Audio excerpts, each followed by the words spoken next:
Trump. Thank you for tuning in for this edition of Justice Watch with Attorney Zulu Ali. I am Attorney Zulu Ali with the Justice Watch crew. Rosa Nunez, Michael Bilal Clark, Dr. Akil Bashir, and Andrea Rodeman. This week, like every week, we'll be discussing critical legal and social justice issues that are impacting our community. This week, we'll be discussing the Trump indictment, school shootings, and we'll also be discussing gun control. Now, just recently, President Donald Trump has been indicted by a Manhattan grand jury investigating an alleged hush money payment of $130,000 to adult film star Stormy Daniels in 2016, making Trump the first former president in U.S. history to be charged with a crime. Manhattan District Attorney Alvin Bragg's office confirmed the indictment in a statement on Thursday and said it had reached out to Trump's attorney to arrange his surrender. The specific charge or charges have not been made public, and the indictment remains under seal. Bragg's office said more guidance will be provided when the arraignment date is selected. The grand jury was examining a scheme that first came to light years ago when Trump was still in office, and the investigation gained new momentum in recent months. The indictment is a politically explosive step, with Trump seeking the nomination for president coming up in 2024. And in a statement responding to news of his indictment, the former president called it political persecution and election interference at the highest level in history, and accused Democrats of weaponizing our justice system to punish a political opponent. News of the indictment has once again highlighted Trump and his allies' well-documented efforts to suppress damaging stories ahead of the 2016 election and the sprawling investigations that ensued. Michael Cohen, his former attorney and fixer, eventually pleaded guilty to campaign finance charges stemming from his involvement with the payments and served 3 years in prison. What you think about that, Bilal? Can you hear me? Yeah, I can barely hear you. Can you hear me? Yeah, I can hear you. Okay. Yeah. So did you hear what I said about the about your boy? No, you not coming in as clear. Oh, okay. So anyway, just basically what I did is I kind of highlighted the issue of the of what's been going on recently with the or not recently, but with the indictment of Trump by the Manhattan grand jury about the hush money regarding the adult film star Stormy Daniels. Yeah. Yeah. So apparently, well, allegedly, is $130,000 that he paid to Stormy Daniels. So I guess I think that there's so much to unpack when we talk about this particular indictment in regards to Trump and really what's gonna, how this thing is really gonna play out. Clearly there's an indictment. Clearly they've been speaking with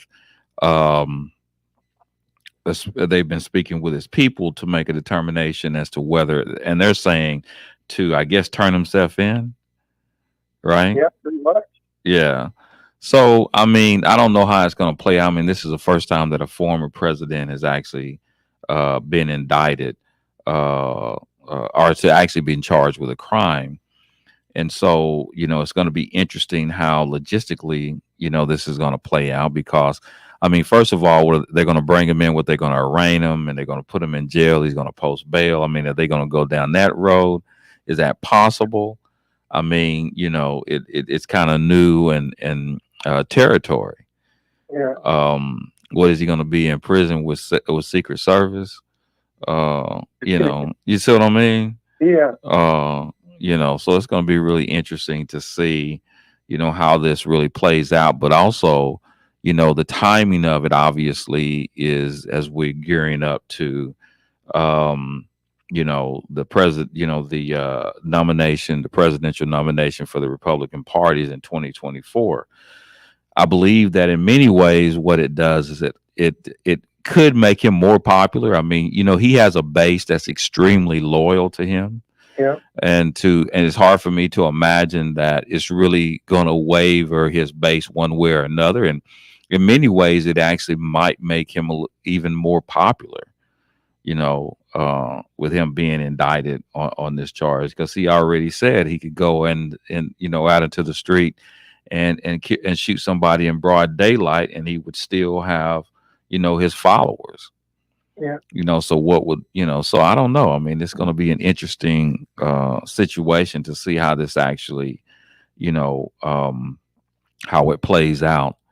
And see, I mean, I know that um, we're going to talk also a little bit about, and we'll get back to Trump, but I do want to talk a little bit about the recent school shooting. That was going to be our second topic in Nashville, Tennessee, um, where there was, I think there was it was actually this past Monday or last Monday? It was recently, where there was Yeah. a shooter that broke into the Covenant School in the Green Hill suburb of Nashville, Tennessee, and shot dead 6 people, including 3 children. And police arrived quickly at the scene and shot dead the subject, later named Audrey Hale, 28, a former student at the private Christian elementary school. Police identified the suspected shooter by their birth name. Hale reportedly was a transgender man who used he, him pronouns, though law enforcement officials initially described the suspect as a woman. In the aftermath of the shooting, police did not provide another name, but on the suspect's social media accounts, they referred to themselves as Aiden. The 3 child victims were identified, and there was also 3 adults actually as well. And Mm. she was killed. I mean, using apparently, uh, was she armed with an AR-15 assault rifles and a handgun? Yeah.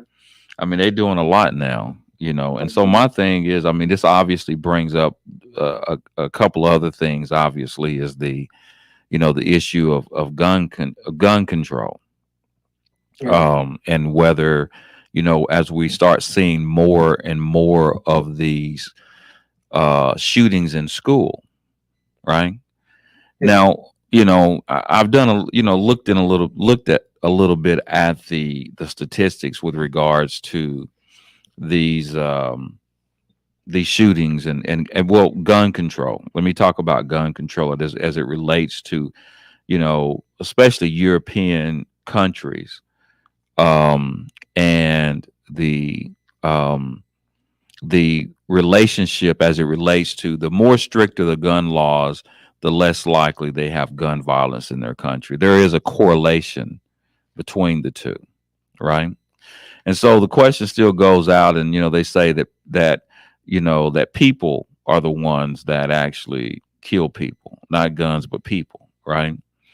And so the question is it a situation where should we? I mean, obviously, we're actually seeing more lenient gun laws, right? In a lot of these states, they're not getting more. They're not getting stricter. They're actually Yeah. getting more lenient, right? Yeah. Yeah. So, um, I mean, the question is going to be, I mean, is it really? Are we really at a point where we really need to? Is it guns? If we do have stricter gun laws, are we going to address the problem that way? Is that going to get rid of, or do we have something deeper in our society that's much more impactful as it relates to these school shootings than actually just gun laws? Mm. Well, I mean, you can't control people, of course. People are going to be people. You're going to have those psychotic minds out there all day long.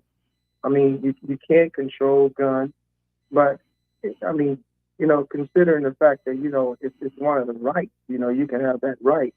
I don't believe that you should put those restrictions on the gun, but I think that you should put more protection on the schools, as far as like being able to safeguard the schools a little bit better than what we typically do. Now, so the police actually responded to them. I mean, of course, it was too late at that point in time, but I mean, they did go in, and considering the fact the other one they went in a lot slower, and then there was a lot of more victims, and I think they did their job by going in there as fast as they did. I think that at this time, I think that you can put more, more restrictions in terms of on schools, in terms of safeguarding them a little bit better than we have been doing. Like I say, you can't control people. People are going to be people. You're going to have those minds out there. Mm. And you are right. They are getting a little bit more lenient in different states as far as like having given you the right to carry and stuff like that. And that is a right that is, guaranteed to us by the Constitution. But in this regard, it's one of those things where it's like a double-edged sword. Mm. Yeah, a lot of the talk is, using it. Some of it has to do with the argument about these assault rifles. That clearly there should be Mhm. a ban on assault rifles, and automatic weapons, and those types of issues, and how we're going to spend a lot of time dealing with that issue. But I mean, is it a much deeper issue than guns? I mean, clearly the numbers don't lie. The numbers are clear that basically societies that with the more stricter gun laws actually clear have more less violence, at least as it Yeah. relates to guns, and violence probably in general. um and if we were to make stricter laws in this country, as it relates to guns, you know, um, it's more likely than not that we probably will see, you know, a lot less gun violence. But for example, like a state of in certain states, like for example, the state of California, where um, I don't the consequences of having a gun when you commit a crime is extremely severe, right? In this Mhm. particular state, I mean, people are getting, a lot of time just for having a gun at the time that they allegedly are committing criminal acts. Mhm. Obviously, huh? No, go ahead. I hear. But obviously, it doesn't. But we haven't really seen a curve in this state, um, of less violent crime. I mean, although there's tougher laws in the state of California, I guess it's a difference, I guess, between whether there's tougher laws for being convicted of in gun related crimes as opposed to, actually having stricter laws as it relates to getting your hands on guns. Mhm. Now, most people who are going to get their hands on guns are not going to go through, in most cases, whenever there are criminal offenses that are committed, um, generally those individuals aren't buying or purchasing weapons through legal means. Most of Yeah. these weapons are being, purchased, on the black market. Mhm. The question is the purchase. How does that, if you have stricter gun laws when it comes to purchasing weapons, which is, I think, what's going to be the focus. How would that really impact, um, you know, um, gun violence? If, at least from my perspective, now we do have many cases where people have went into stores and, actually purchased, especially when it relates to mass shootings, right? Mhm. Where they've traced some of these shootings where there were some lawful purchases of weapons. However, I would say that the majority of cases where you have guns, a lot of these guns aren't purchased through necessarily illegal means. Um, and so I think that that's the bigger question. Because I don't believe that it's really, the reality of it is just like everything else. I think the real answer is going to come from multiple um, ways of dealing with the problem. It's not really a unilateral problem. In other words, it's not Mhm. really an issue of where we're just dealing with just the issue of gun control, which that's part of it, Yeah. obviously. But I think that we're also dealing with an issue of um, especially as it relates to these mass shootings in these schools and other places where I believe that we're dealing with a lot of people who are having, mental breakdown, mental issues. And, apparently in this particular case in Nashville, this person had actually attended this school and came back. And because of maybe she was dealing with, he or she are dealing with some sort of issue relative to their transgender identification. And so, you know, when we look at the issue and we think about, well, where are we going with this? Where is this really coming from? On one hand, when we think about the mass shootings, we're very quick, and we talk about where are we going. I mean, we're seeing more and more mass shootings. We're seeing more and more of our children being killed. Although that is true, we're seeing more and more of our children being, these mass shootings, especially school shootings, are actually increasing. But when you look at crime in general, and the fact that crime in general is increasing, it should not be a surprise that all aspects of crime is going to be increasing, whether we're talking about school shootings, or whether we're talking about shoot any type of mass shooting. I think it's kind of really creeping up in a way that is consistent with how crime is increasing in general. Mhm. And the fact that we deal with everything. For example, the number the significant number that we've seen, a significant increase in the number of violent crimes in this country, continues to increase, but with the incarceration rate increasing, and we're realizing that the incarceration of these so-called violent criminals or violent crimes has not really done much to have any real impact on crime, right? Mhm. um and then we're alarmed now that we're seeing a public display of something that is consistent, that happens, that doesn't get that type of media. In other words, general crime, everyday crime is increasing. Mhm.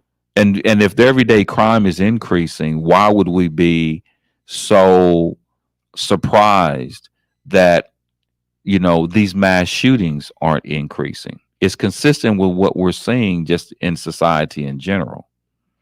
Yeah. You see what I mean? So Yeah. so we have a lot, you know, um, to address if we really want to seriously deal with the increase in crime in our country in general.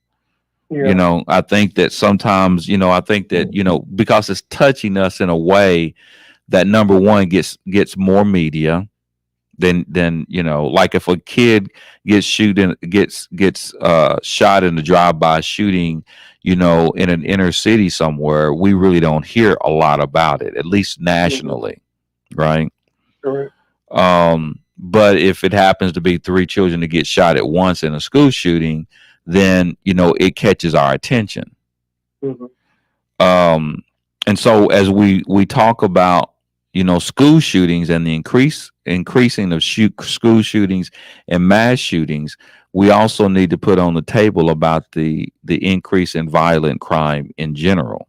In general. um because that's just it's going to come along with the territory. You know what I Mhm. mean? And so now that we're seeing an increase of individuals that are involved in just crime, period, we're just not really addressing some serious issues that are really going on in our society. About there's so many different issues that we're not dealing with. Yeah. A lot of it has to do with the fact that we have not seriously addressed the issue of the of poverty as it relates Yeah. to violent crime, and nor have we really addressed the issue of our mental crisis that we're dealing with in our society. Mhm. Um, and so what we've done is we criminalize everything. We feel like that we can legislate everything away. The largest mental institution is the prison. Yeah. That's who houses most of the people who have mental issues, is the prison system. And Mhm. oftentimes these things actually starts sometimes in the juvenile justice system, sometimes in detention in school, and they Yeah. go unchecked, and people don't really address those issues. Mhm. And so we just have a society that basically can't really deal with crisis at this point, Yeah. and how to address that issue. And people just get so disgruntled because But at the same time, what is causing that? Hmm. You see what I mean? Yeah. Why is it that people are so less likely to be able to deal with issues today as opposed to before? And where's that coming from? I mean, on one hand, if I can be devil's advocate, is that we're in a society that um how do we teach people? I mean, what is the standard in our society now for people that cannot handle stress or who cannot handle pressure? How do we deal with that? I mean, there's been stress and there's been pressure Yeah. since the beginning of time. But why is it that now that we don't have a society or people that can't deal with stress or deal with pressure? Why is it? Why aren't we? Why is it that we can't deal with that anymore? Um, you know, going back to, I think that we have to realize that every year we have seen this increase in crime, Hmm. and we have come to see that every year we talk about these school shootings, Hmm. and we talked about it years ago that it's only going to get worse, Okay. and it's only going to get worse because whenever you look at the different institutions and schools and stuff like that, like we talked about as far as like people having counselors on the school ground, people having counselors in school, in the prison system. The prison system is more of a punishment more than rehabilitation. Mm-hmm. And so when you see that, when you see a society that just want to punish and does not offer our children or our youth or people that's in the prison system a way to be able to express themselves and be able to deal with the rehabilitation aspect of it, then you're going to have a lot of disgruntled people in society. A lot of it goes back to home too, where the parents being able to be loving and being able to talk to their children, being able to embrace their children instead of getting caught up in the everyday grind and not pay the children any attention. Mm-hmm. You look at the school shooting. I believe the young lady, she was young, young lady, young man, whatever it was, um, a young person. But as far as being able to be there and be able to discuss whatever issues that person had before they went on this rampage. And so you're going to continue to see this. Mm-hmm. Um, and it's a sad reality, but when you don't have somebody in school to talk to the children that come through that have some type of problem and some type of issue, and being able to sit down and discuss those issues with that child is that child is basically just gonna let whatever it is that festers inside of them grow, and then it turns into anger, and anger turns into hatred, and then we end up with one of these types of situations. Mm-hmm. So until we be able to confront those issues, I think we're going to continue to see this increased level of crime. Yeah. So I think also we have joining us is Detective Lieutenant Reese. Are you there? I'm here, Councilman. How you doing, bro? I'm doing well, and you all are doing a wonderful job. It's amazing. I'm listening to the dialogue, and it takes me back to a number of months when we had a discussion in regards to weapons and issues. And y'all might recall we talked about the TAP program that would be good to have instituted, where it was teachers' accessibility capacity and also tracking accessibility and capacity. And what he's talking about is that ability for people to just identify whenever there's going to be an issue before. It's really sad that in the state of Tennessee, we are dealing with some issues where we have people that I think are very backwards in their thought process. And we just recently had a law change where that everybody of the age 21 can have a weapon, and they're changing it now to 18 without any type of registration or anything. So I don't know, at times it makes me wonder just what exactly is on the mind of those that are in a position to make things a little better. I mean, to stick your head in the sand and not even acknowledge that there may be some good things to be able to come out of, the red flag law, then it just kind of leaves you at a loss, I think. Yeah.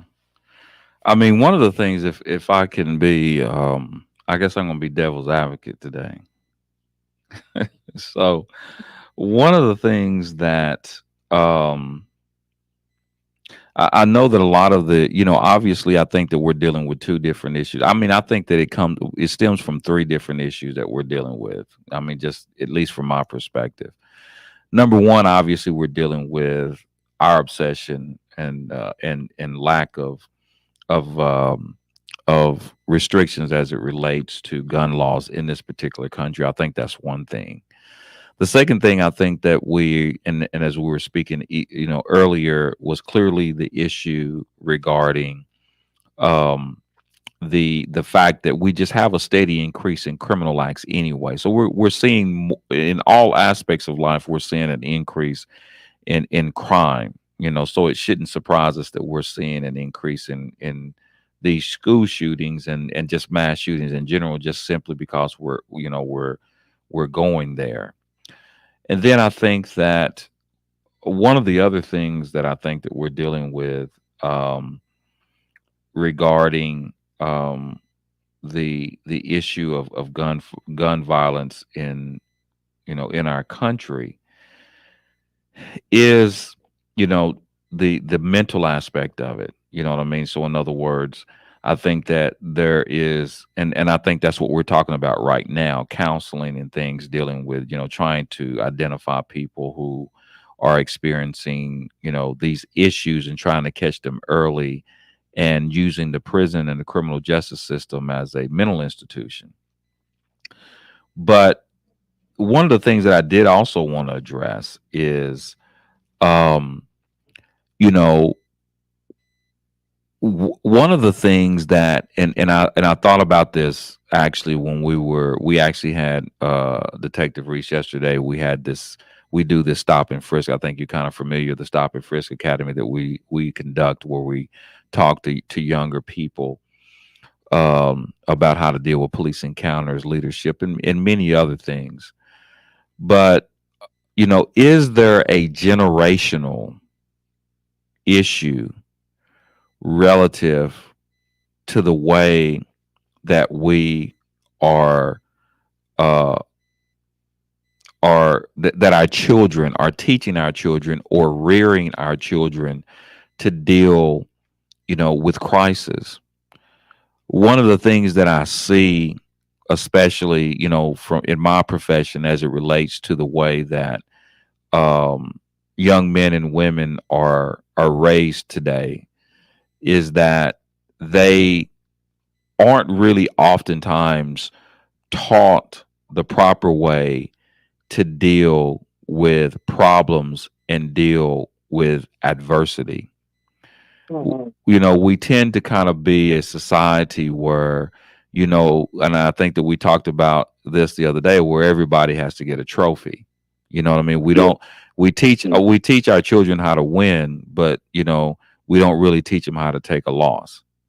Mm-hmm. And so, I think that and that's life. The life is ultimately about picking yourself up, and I'm going to give you two examples, just two examples that came to my mind. One of the things, when I was in high school, we used to do 2-a-day practices, and I know you remember that, right?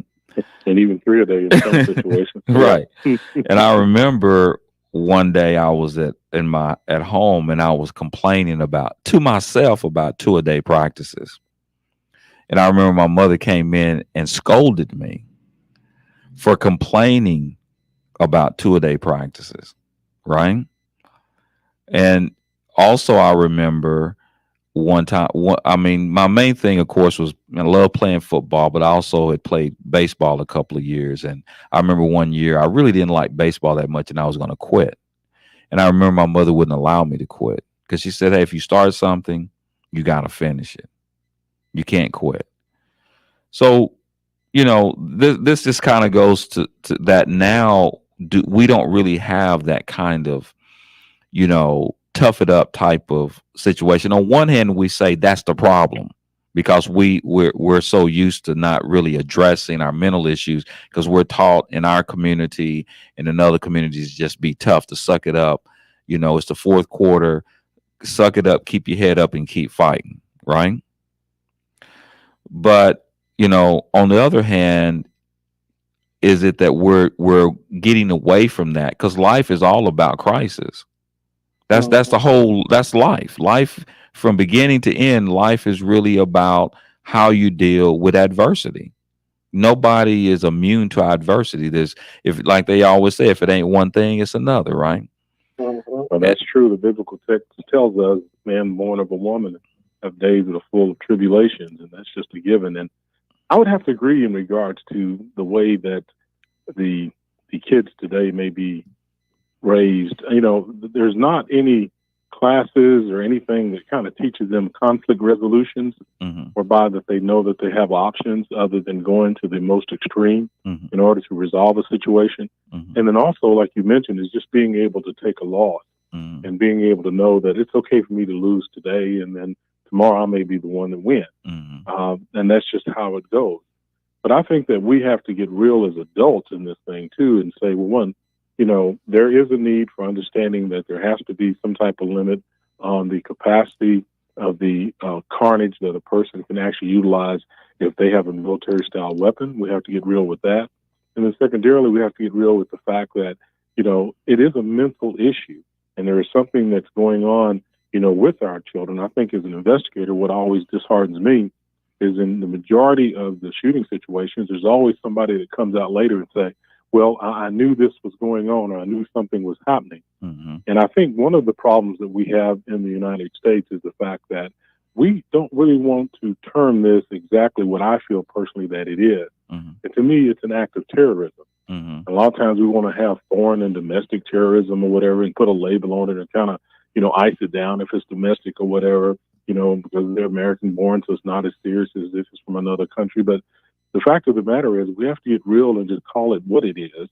And that's, to me, in my heart, that's what it is. Mm-hmm. And we also have to get the real with the fact that we have to be able to differentiate between the situation of wanting to address the mental illness aspect of it, Mm-hmm. but also the aspect of accessibility. They say according to, I think it is the Every Town for Gun Safety report that was put out in 2021, 56% of the mass shootings, the perpetrators exhibited dangerous behaviors before. Mm-hmm. And in 1921, the Department of Homeland Security analyst said that 2/3 of the attackers of mass shootings exhibited behavior that was common and therefore should have been addressed in regards to mental illness or had an immediate response related to it before the shooting. Mm-hmm. And so I think for us to sit back and be, especially here in the state of Tennessee, my heart is broken because, you look at it and there are some things that are in place. I mean, currently 19 states, including the District of Columbia, have adapted red flag laws.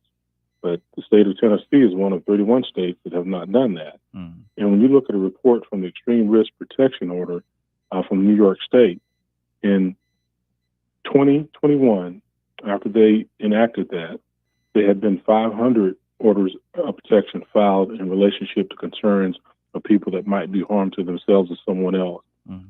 After the order was instituted, it jumped to 3,500 in 2022. Mm-hmm. And so what we see is that if you put into practice or into play and give people outlets whereby that they can have a voice and be able to address these things, then a lot of times these areas of possibilities are utilized by the general public.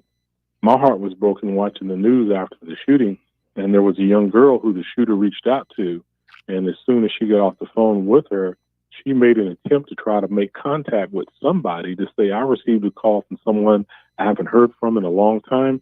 She said something terrible is getting ready to happen. I think someone needs to reach out to her. She called the police department. She was deferred to the suicide hotline. Once she got with them, they said, well, if it's not you, we can't do anything. You have to have someone call, and they had to go back to the police department. And then unfortunately, they were going to send an officer to assist her, but we're so short of officers. The response time on average here in Davidson County is 1 hour and 56 minutes for all non-emergency calls. Wow. So unfortunately, by the time the officer came, she had left. They called. She said, I can come back. But then by that time, the shooting had occurred. And so I personally think that if we just get off this high horse and get away from these attitudes, I'm really disturbed that they had a prayer vigil the other night. Mm-hmm. The First Lady was there. She was paying her respects. Our own governor did not attend that. Mm-hmm. And so those, when you have those type of mindsets that are taking place because they're afraid of the gun lobbyists and all these kind of things, we've got to stop this stupidity. Right. Because if we don't, these things are going to continue. And we have to look at it and realize it's a mental illness issue. It's also a conflict resolution issue. And there's things that we can start to teach and give people entities where they can reach out. And similar to after 9/11, when the Homeland Security established contact hotlines, see something, say something, we can do the same thing for this. If we call it terrorism, which what it is, maybe they can put another entity with Homeland Security. Someone's having this type of issue, pick up the phone and call. I mean, how difficult it is to get somebody on the other side related to mental health or law enforcement to ping a phone, make a call, and be able to maybe get somebody some assistance. There's a lot of simple solutions to me, Lou, that we just don't use because we're too busy playing this stupid political game about don't take my gun away. Right. No, stop taking my lives away. Mm-hmm. That's exactly what's going on. I mean, it's amazing how the lack of sense of urgency. There is no sense of urgency when it comes to. It seems like when it comes to these particular issues, and what really plays into the conservative agenda, especially as it relates to this particular incident, is you do have the ongoing issue as it relates to the fact that she was transgender, you know. And so because it's all any type of school violence that comes about as it relates to guns or any type of incident that relates to gun, immediately it becomes a political issue. And I think that when politics gets involved to that degree, then immediately it's not about the lives of the people. It's about the agenda of the politics that we have going on in this country. No truer statement has been spoken, Yeah. sir. And I don't even know if and how we're going to get away with that or get around that. I mean, I have no idea what we're going to do.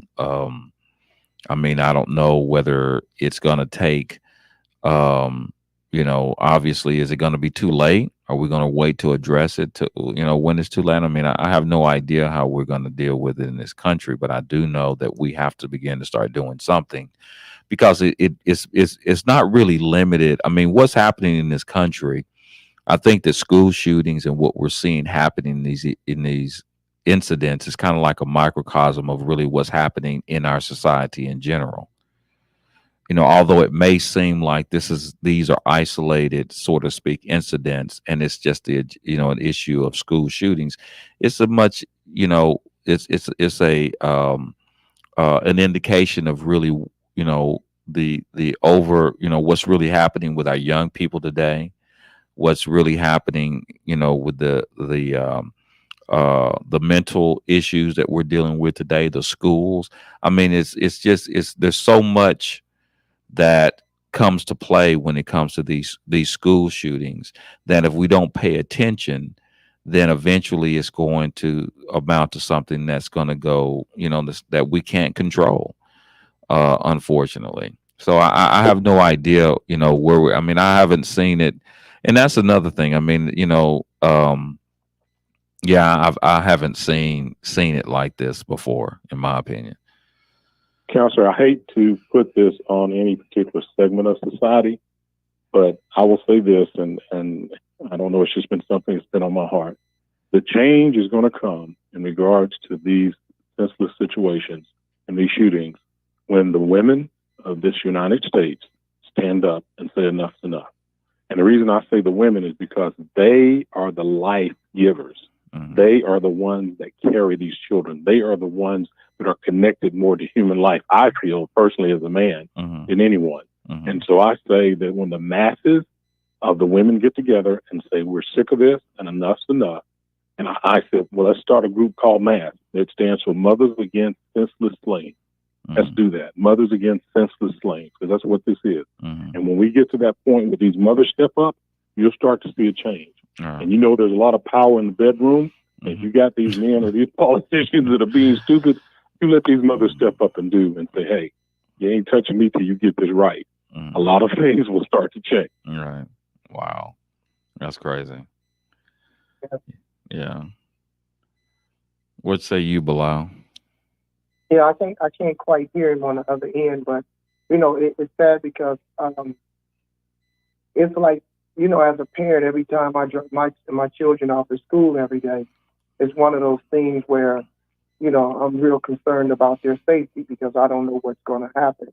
My children have phones and everything. My 10-year-old, he has a phone. And sometimes I get in the mode where I want to punish him and I want to take their phone away, but I realize that sometimes, I got to give him that phone because the simple fact is I'm afraid that if something happened, I want him to have that direct line to me, in cases like this. And, as a parent, it's not fair that we should have to worry about our children going to a place where we consider to be safe and have to worry about that. I see in some states they even allow the teachers, to have guns, on campus, locked up, of course. But I feel that, that should be a requirement in all the schools, because I think people that are, you know, that are mental, that feel that they want to run up in a school, I think that they would think about it, twice. That if they feel that there's somebody up in there waiting for them with a pistol on the other end, then they'll think twice about running up in there. And to safeguard our children, I think that should be required across the board. Yeah. Well, I mean, that has been something that, and to be quite honest, that's kind of like the position of the conservatives as to arm the teachers. That's been an argument that's been made as far as how to deal with it as well. So, I mean, there's so much, like I said, that's going on, and there's so many things that we have to Mm-hmm. really unpack as it relates to really what's happening, in these school shootings and what's going on. And again, it's really an issue of, our country just getting more and more, um, you know, we're losing our values. You know what I mean? I mean, Mm-hmm. and there would be some people that would have to argue with that. I mean, when do we ever have values? But I can tell you know, but I can. My argument is, I think that we're seeing that as we're moving away towards having values in this country, and seeing more of an increase, and what's important, and seeing an increase not only in just this issue as far as mass shootings, but just the crime in general. I mean, Mm-hmm. and our prison population. Yeah. I mean, it's just it's a lot, um, and I don't really see the type of action that I would like, that gives me a lot of hope. Um, and in fact, the ones who are rallying the most are the ones who are actually rallying for a position that really is going to increase and Mm-hmm. and and increase the violence, and subject us to more, subject us to issues regarding our safety, and the safety of us in general, and the safety as it relates to our children. Mm-hmm. So, as far as moving and coming out of this situation with, you know, the with a solution. I mean, obviously we need people to put a lot of pressure on our legislators to do what they should be doing as it relates to getting more legislation that would be in place that would assist the issue with guns, as well as our local school boards. I mean, how are we, dealing with our school districts, and how are they dealing with, issues addressing, our children, and children that are going through issues. Of course, in this particular case, we had a former student, and who knows what was on her mind. And I know that, as Detective Reese said, if there was other things, for example, in this particular case, if they had things set in place to deal and address specifically issues of people who are dealing with crisis, mental crisis. This and again, we as you say, there's always these indicators, but we don't catch these indicators until later on. People aren't really paying attention to these people. And you're right. I mean, they'll go on the Facebook pages, and you'll hear stories about, even sometimes they even put out manifestos, right? Mhm. and we don't even, aren't even And able to address them, I huh? think that's what she did in this case too. They found that later, and I would just like to say too, Counselor, that we just have to get back to some common sense. I mean, especially I'm just speaking in regards to the state of Tennessee. And if I'm not mistaken, I was trying to find my notes to give you the exact numbers, but when they changed the law here in the state of Tennessee where everyone could get a weapon without registration, I believe every law enforcement head in all 95 counties sent a letter to the governor asking him not to do that. And one of the reasons was for the public safety, but the other one was for the safety of the officers, because they knew that more than likely when officers confronted people, they would be outgunned. We've had a number of police shootings in a lot of rural areas in the state that a lot of times we just wouldn't see before, but now everybody's carrying. Right. Even in the city of Nashville, I think they said a few weeks ago there'd been a total of 191 guns stolen just from automobiles. And I think they said they were able to tie, I don't want to give you the wrong number, but it was a high number to some criminal activity and some even to some homicides. So what we had was people running out getting guns and then not knowing how to secure those, leaving them in unlocked cars or leaving them in areas when cars are broken into, they could get those. And then they were later turned around and used against the public. So when you have the law enforcement entity and all the counties say don't do it, and when you have the general public outcry to say we need some help with these mental health issues, and we need some agencies that people can reach out to and get immediate assistance, but they all turn a blind eye and they don't even want to go to a prayer vigil or I think it was Representative Burchett said the other day that we just have to resign ourselves to these mass shootings. They're inevitable, is what he said. Mm. When we have people sitting up on the hill with those type of attitudes, we're at a loss. Right. And so we're just going to have a group of people finally step up. I hope it's the mothers of this world that will step up and say enough's enough. Yeah. Because all we have to do is look at places, I think, like Jamaica and some other places that have areas that have a lot of crime, Mexico. And what it boils down to is the more guns, the more issues you have. Right. And that's just the nature of the beast. Yeah.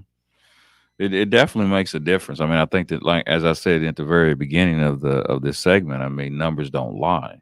I mean, clearly, Right. the more strict the gun laws, the less likely you're going to have violent crimes, and I mean, and people just for what I mean, the reason why people aren't willing to give up their guns is because I think they're more fearful. I think there's a lot of of distrust in the government, Mm. and the irony is that the people who tend to be so patriotic tend to have the least trust in the government. But the truth of the matter is that most people that seem to have that mindset are the ones that want to actually overthrow the way things are. Right. Isn't that kind of strange how that happens? It We're is. just going to be real with it. Right. We're going to call a spade, as they say. That when I look at it, those are the ones that are saying, well, give me my 300-round mag and my military grade weapon and don't take it out of my cold dead hands or you Right. have to. And I'm like, but you're the ones that seem to have all these issues that you wanted to overthrow the democracy and the voting process and the way things are. And Right. that's what's so strange to me. Yeah. I don't think anyone's trying to take anyone's gun, but we just have to use a little common sense. When you think about the Mandalay Bay shooting in Las Vegas and the type of weapons that man had and the number of rounds he was able to spit down range, Right. That's just unheard of you expect any law enforcement officer to be able to try to go and challenge that. Right. It's a suicide mission. Yeah. So let's at least have it on playing fields that are level. And then if you want to have military type weapons and a 300-round magazine, you have to do a few extra things as far as registration and us knowing who has it. And when you sell it, we need to know where it goes. There's nothing wrong with asking that. As an investigator, I need to know if I dig a bullet out of someone or a wall, who I might be able to, connect that to make the case. Right. It's just common sense. Yeah. And it's crazy, man. I mean, because I mean, you think about all these guns and the fact that, yeah, I mean, it's crazy. It's crazy. I don't even know how to even address. I mean, and again, the thing that bothers me, of course, we need to stay on our legislators, and I know a lot of us aren't really fun and keen on, voting and the political process, and more people are losing faith in the political process and don't even see it as a viable way of really addressing the issue, and primarily because we hear, as you said, like for example, what's going on in Tennessee and really many other states as it relates to the way our legislators, especially those from the more conservative and the Republican end of the side of the aisle, uh, are more, see this as a their support of any type of control on guns as a threat to their own political life. Then you're just going to continue to see, people ignoring and giving a blind eye to or turning a blind eye to the clear issue of the lives of human beings. And it just shows you, unfortunately, the ugly head of the political process. And we can just hope and pray that, cooler heads would prevail. Um, and that ultimately we will ultimately start seeing some changes when in our legislature, and seeing some change as it relates to guns, as well as our policies as it relates to how we deal with people that have mental are showing signs of mental illnesses. um, and hopefully that'll happen, because that's the only way that we're really going to see really any significant change, or we're just going to start seeing, it's kind of like it's kind of like a trailer or a highlight of things to come. I mean, Yeah. that's really Yeah. what we're dealing with. Well, for my dime, I'm putting it on the mothers of the world, and I think that when they come together and say enough's enough, they'll feel change. Mhm. And then also just look at your politicians and follow the money. I know here after they enacted the new gun law here in the state of Tennessee, Smith and Wesson broke ground on a new manufacturing location just right outside Davidson County, and I sometimes I just don't get it. I really don't. It's sad. Yeah. But we'll get there. We'll get there when people just realize that these lives are important and we can make a difference and do something. We don't have to sit back on our hands and say, well, it's inevitable. It's going to happen. People are people or whatever. No, Mhm. we can do some things to make a change. Oh yeah, we definitely have to stay in the game and do what we need to do and do our part, both as it relates to our involvement, in the schools and what's related, and as far as our legislature, and even in our own homes as it relates to dealing with our own children. Amen.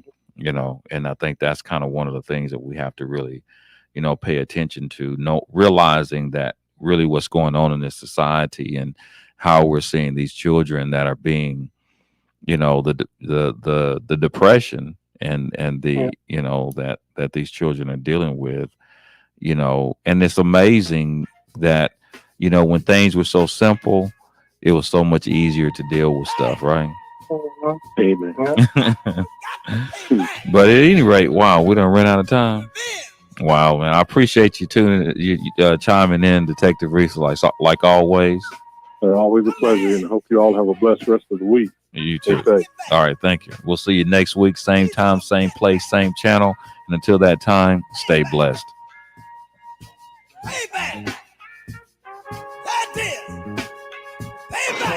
You're on board KCAA's Inland Talk Express. KCAA, Loma Linda, 1050 AM, the station that leaves no listener behind.